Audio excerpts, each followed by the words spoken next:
Welcome back. The Mizzou basketball team improved to 10-0 on the season with the victory over Western Michigan last night. Did you see any of it? I watched it. Was pretty close. Yeah, it was a good game. But Tigers head coach Frank Haith was the first to admit the game wasn't exactly what he'd hoped.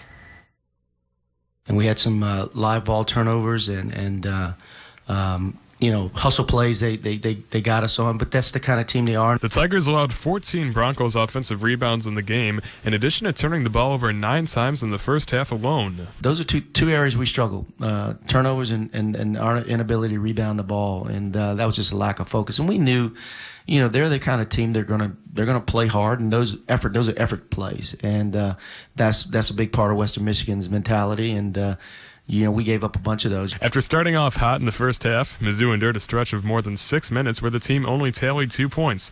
Hayes said the main source of the setback may have been due to the players' exams this past week. The next game after exams is always tough because you don't have any rhythm with your practices. Your practices are 9 a.m. one day, 6 p.m. the next day based on exam schedules.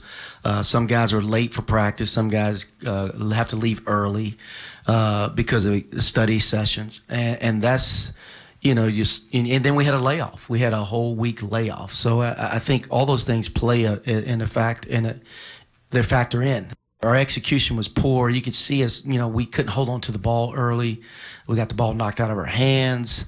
And those are plays that are, usually when you have time off, you don't have good timing. With exams behind them, Missouri will only have to deal with basketball this week as the squad takes on Illinois Saturday.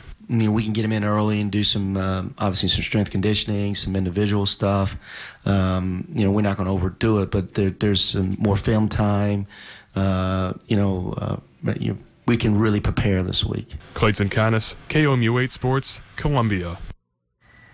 The Tigers will play the Fighting Illini at 4:30 Saturday in St. Louis. Bragging rights, Eric.